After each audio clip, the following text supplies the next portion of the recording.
kids home during the summer may lead to more time on social media. It sort of feels inevitable. So to keep kids safe from harmful, inappropriate content, it's important parents stay in the know. My next guest will help us do that. Nate Webb is a former high school counselor and a current partner with the nonprofit Save the Kids.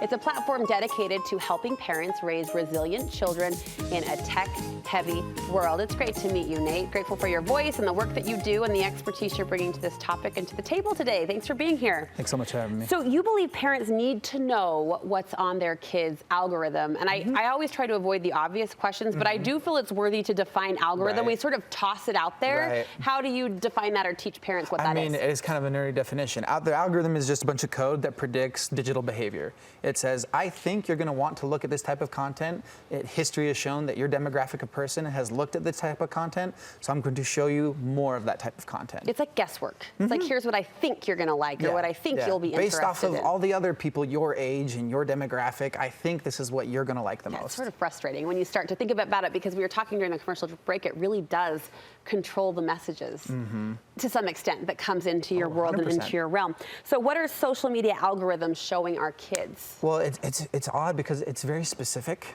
to our young men and our young women, to our boys and our girls. For our girls, it's really specific, especially young girls. I'm talking teens. If your teen has an Instagram account or a TikTok account, 9, 10, 11, 12, you're not supposed to have an account. Like it says you have to be 13 to have an account, right? But we know a lot of 9, 10, 11, 12-year-olds have an account. But it shows a lot of like beauty stuff, a lot of fitness stuff, a lot of body image things. And then the deeper they go, it can show them a lot of self-harm. It can show them a lot of eating disorder things. Reels about girls joking about their eating disorder, saying, I had negative 15 calories today, haha, LOL. And kind of treating it like a joke and romanticizing and fantasizing about that. Does it go deeper? Is it inevitable that it will go deeper to that darker place, or is that based on the engagement, how much that user is clicking and liking and commenting? Over time, it seems like it's inevitable that it gets there. It's going to go there. Okay. Now, the more you're on your phone, the faster it's going to get there. But inevitably, it's going to get there, especially with teens. And back to that gender specificity for young men, what are they seeing? A lot of hypersexualization.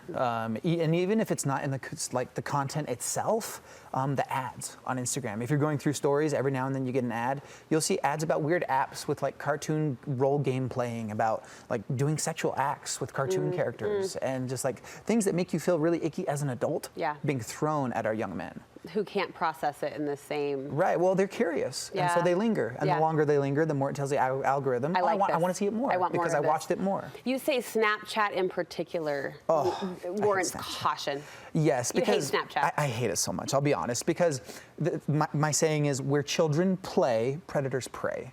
And Snapchat, by default, your account is public, which means by default, your Snap Map is on. The Snap Map is just a feature where you can see all the little avatars of people nearby who also have public accounts that are visible to you. And so by default, any random person can see any public info of an account of a child that's in the area. It's so wild, isn't it? Yeah, and as an experiment, I was curious, because I know that the algorithm is going to show something much different to me, a 30-year-old man, than it is to a child.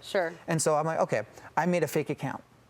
I didn't put my picture, just an avatar. And I said I was a 14-year-old boy. And I put that in my public account because most people nowadays, most kids, in their Instagram, TikTok, and Snapchat, they'll put, oh, I'm a freshman at Tooele High School, or wherever they're at, or I'm 14.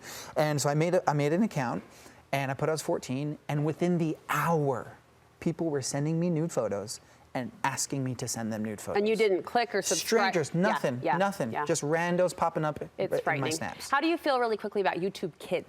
So in theory, it should be safe. But nothing is foolproof. There was a whole big scandal with this with this character called Momo a few years ago, where at the end of several videos in YouTube Kids that were vetted by YouTube to say they were safe for kids, this kind of slasher type cartoon character would come out towards the end of the video and talk about self-harm and suicide and cutting and things like that. And then say, if you tell your mom or your daddy that I talked to you, I'll come and kill them while you're sleeping.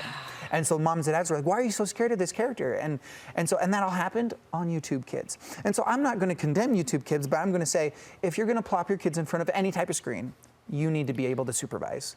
No type of screen is going to replace a parent. We're not the type of show that likes to just frost with fear. So I would love to get some advice on how we can get ahead of this. In terms of algorithms, how can we ensure that algorithms are safer? Can we?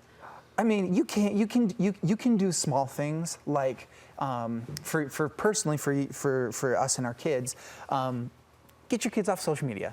That's probably the best way to keep their algorithm safe, because the best algorithm is real life. Yeah. Experiencing real life. Yeah. Like, I don't believe any 9, 10, 11, 12-year-old has any business having a smartphone. Now, that being said, we can train them how to use them responsibly, teach them about, if it's not something that you want to see all the time, scroll past it as fast as you can. Yeah. So that you're telling the algorithm what you really want to see. Push past. You do say if they are on social media, that should be on their parents' phone. Yes, if like, let's say you're 13, 14-year-old, you think they're ready to have social media, the first place to have it is on your phone, so that when they're on the account, they're sitting right next to you. It's training wheels. See, it's training wheels. That's all. So many times parents are like, why are you, like, you're so anti-social media. I'm like, I'm anti-giving kids things they're not ready for yet. You're not going to hand the kids a key to a Ferrari when they're 10 years old. Yeah. Right? Train them how to use it first. And finally, 20 seconds, you say transparency and communication with your kids can make all the difference. Anything you're scared about talking to your kid is going to go and Google. If you're too scared to talk about sex, they're going to look it up on TikTok. If you're too scared to talk about pornography, they're going to look it up on Google. Take the power back and teach them what that thing is, so that it's no longer a thing of curiosity. It's a boring thing. Yeah. Nate, thank you so much. Where can we find more from Save the Kids? We're on Instagram at Save the Kids Inc. and myself at Real Nate Webb. We appreciate your advice and your insight on this topic.